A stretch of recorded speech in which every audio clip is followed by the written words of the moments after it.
रात का अंतिम पहर था। आसमान में 7 रंगों की रहस्यमयी रोशनी अब भी तैर रही थी।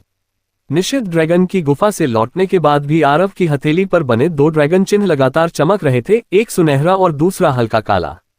कालद्रक की दी हुई ड्रैगन शल्क अचानक हवा में उठी और तेज प्रकाश फैलाने लगी।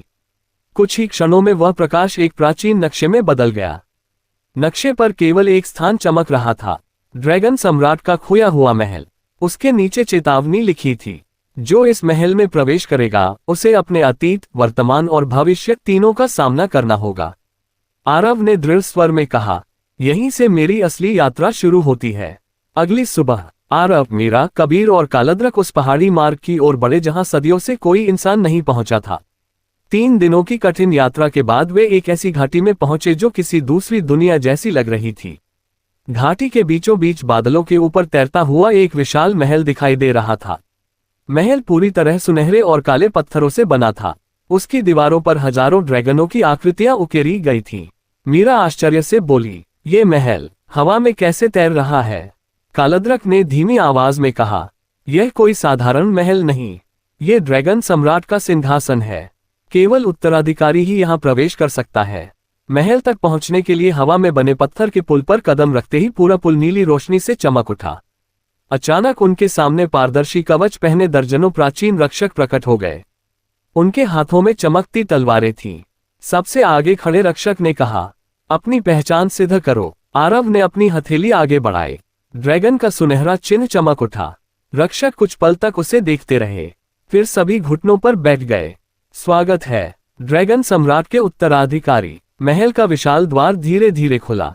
अंदर का दृश्य देखकर चारों स्तब्ध रह गए। दीवारों पर बहती हुई सुनहरी रोशनी, हवा में तैरती प्राचीन तलवारें और बीचों बीच एक विशाल सिंहासन। लेकिन सिंहासन खाली था। उसके पीछे 7 विशाल पत्थर के ड्रैगन खड़े थे। उनकी आंखें बंद थीं। कालद्रक बोला, जब 7 ड्रैगन जागेंगे तभी नया ड्रैगन सम्राट जन्म लेगा। तभी पूरे महल में एक रहस्यमयी घंटी गूंजी। सिंहासन के सामने जमीन खुली। नीचे जाने वाली सीढ़ियां दिखाई दी। सीढ़ियों के अंत में एक गोल कक्ष था। बीच में एक चमकता हुआ दर्पण रखा था। दर्पण पर लिखा था, सत्य का दर्पण। आरव जैसे ही उसके सामने पहुंचा, दर्पण में उसका चेहरा बदल गया। अब वहां एक 10 वर्षीय बच्चा दिखाई दे रहा था। वह बच्चा रो रहा था। उसके पीछे आग की लपटें थीं और एक महिला उसे बचाने की कोशिश कर रही थी। माँ, आरव के मुंह से अनायास निकला। उसे पहली बार अपने बचपन की धुंधली यादें साफ दिखाई देने लगीं। दृश्य बदल गया। एक विशाल ड्रैगन आकाश से उतरा। उसने बच्चे आरव को अपनी पीठ पर बैठाया और आग से बाहर निकाल लिया। दूर खड़ा एक योद्धा चिल्लाया, तारांकन तारांकन, उत्तराधिकारी को बचाओ, अंधकार सम्राट आ चुका है। तारांकन तारांकन। दर्पण टूट गया। आरव की आंखों से आंसू बहने लगे। तो मैं हमेशा से इस युद्ध का हिस्सा था। कालद्रक ने सिर झुका लिया। हाँ, तुम्हारे माता पिता इस महल के रक्षक थे। उन्होंने अपनी जान देकर तुम्हें बचाया। मीरा और कबीर भी स्तब्ध रह गए। आरव की मुट्ठियां भींच गईं। अब ये लड़ाई केवल दुनिया को बचाने की नहीं, अपने परिवार के बलिदान को पूरा करने की भी थी। अचानक पूरे महल में भूकंप जैसा कंपन होने लगा। बाहर से भयानक विस्फोट की आवाज आई। विराक्ष अपनी विशाल सेना के साथ महल तक पहुंच चुका था। उसके पीछे हजारों अंधकार सैनिक थे। विराक्ष हंसते हुए बोला, आखिरकार मैं भी खोए हुए महल तक पहुंच ही गया। उसने दूसरी चाबी हवा में उठाई। पूरे महल के चारों ओर काली बिजली फैल गई। महल के 7 पत्थर ड्रैगन एक एक करके जागने लगे, लेकिन वे किसी पर हमला नहीं कर रहे थे। वे आरव की ओर देख रहे थे। पहले ड्रैगन ने कहा, उत्तराधिकारी, अपनी दूसरी शक्ति स्वीकार करो। उसकी आंखों से सुनहरी रोशनी निकली और आरव के शरीर में समा गई। आरव की तलवार अचानक बदल गई। अब उसकी धार सुनहरी अग्नि से चमक रही थी। कालद्रक मुस्कुराया, तुम्हें दूसरी ड्रैगन शक्ति मिल गई है, ड्रैगन ब्लेड। विराक्ष ने क्रोध में अपनी तलवार उठाई। उसने अंधकार ऊर्जा का विशाल गोला महल पर फेंका। आरव ने पहली बार ड्रैगन ब्लेड का उपयोग किया। उसने तलवार हवा में घुमाई। सुनहरी ऊर्जा की लहर निकली। दोनों शक्तियां टकराईं। पूरा महल कांप उठा। धमाका इतना बड़ा था कि बादल भी बिखर गए। युद्ध शुरू हो चुका था। मीरा तीरों की वर्षा कर रही थी। कबीर अंधकार सैनिकों से भिड़ा हुआ था। कालद्रक अपने विशाल रूप में आसमान में उड़कर काले दैत्यों से लड़ रहा था। आरव सीधे विराक्ष के सामने पहुंचा। दोनों की तलवारें टकराईं। चिंगारियां पूरे महल में फैल गईं।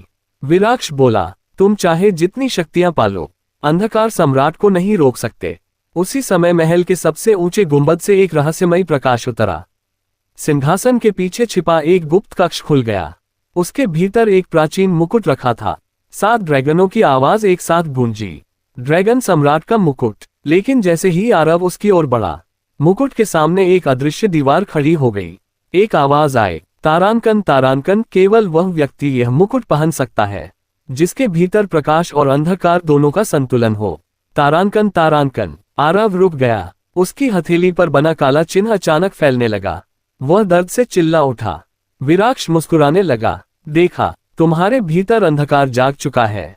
तुम कभी ड्रैगन सम्राट नहीं बन सकते। इतना कहकर उसने दूसरी चाबी मुकुट की ओर फेंकी। जैसे ही चाबी मुकुट से टकराए, महल की छत फट गई। आसमान में एक विशाल काला दरार बन गई। उस दरार के भीतर से 2 चमकती लाल आंखें दिखाई दी। कालद्रक भयभीत हो गया। नहीं, वह जाग रहा है। पूरे महल में गूंजती एक भयानक आवाज आई, तारांकन तारांकन, मेरे उत्तराधिकारी, मुझे मुक्त करो। तारांकन तारांकन। लेकिन वह आवाज आरव को नहीं, उसकी हथेली पर बने काले चिन्ह को बुला रही थी। कुछ क्षणों के लिए आरव की आंखें पूरी तरह काली हो गईं। उसने अनजाने में अपनी तलवार विराक्ष की ओर नहीं, बल्कि कालद्रक की ओर उठा दी। मीरा जोर से चिल्लाए, आरव, खुद को संभालो। कबीर ने दौड़कर उसे रोक लिया। कुछ देर बाद आरव सामान्य हुआ। वह कांप रहा था। मेरे अंदर कोई और भी है। 7 ड्रैगन एक साथ बोले, यही कारण है कि तुम्हें चुना गया। केवल वही व्यक्ति अंधकार को हरा सकता है जिसने उसे अपने भीतर महसूस किया हो। इतना कहते ही 7 ड्रैगन फिर पत्थर बन गए। महल धीरे धीरे टूटने लगा। विराक्ष पीछे हटते हुए हंसा। अब अगली मुलाकात ड्रैगन सम्राट की अंतिम परीक्षा में होगी। वह काली धुंध में गायब हो गया। आरव ने मुकुट की ओर आखिरी बार देखा। वह अभी भी चमक रहा था, लेकिन वह उसे छू नहीं सकता था। महल से बाहर निकलते समय उसे जमीन पर एक पुरानी धातु की चाबी मिली। उस पर ड्रैगन की आकृति बनी थी। कालद्रक ने उसे देखते ही कहा, यह अंतिम द्वार की चाबी है। उसी समय आसमान में बिजली चमकी। दूर पर्वतों के बीच एक विशाल किला दिखाई दिया। नक्शे पर नया स्थान उभर आया, ड्रैगन सम्राट की अंतिम परीक्षा। नीचे लिखा था, तारांकन तारांकन, जो इस परीक्षा में असफल होगा उसका अस्तित्व इतिहास से हमेशा के लिए मिट जाएगा। तारांकन तारांकन। आरव ने चाबी को कसकर पकड़ लिया। उसे महसूस हो रहा था, अब तक की सारी लड़ाइयां केवल शुरुआत थीं। असली युद्ध अभी बाकी था। क्या आरव को उस परीक्षा का सामना करना होगा जहां शक्ति नहीं बल्कि आत्मा की सच्चाई पर फैसला होगा? क्या वह ड्रैगन सम्राट का मुकुट पाने के योग्य साबित होगा, या अंधकार सम्राट उसके भीतर की कमजोरी का फायदा उठाकर हमेशा के लिए लौट आएगा? जानिए अगले रोमांचक एपिसोड में।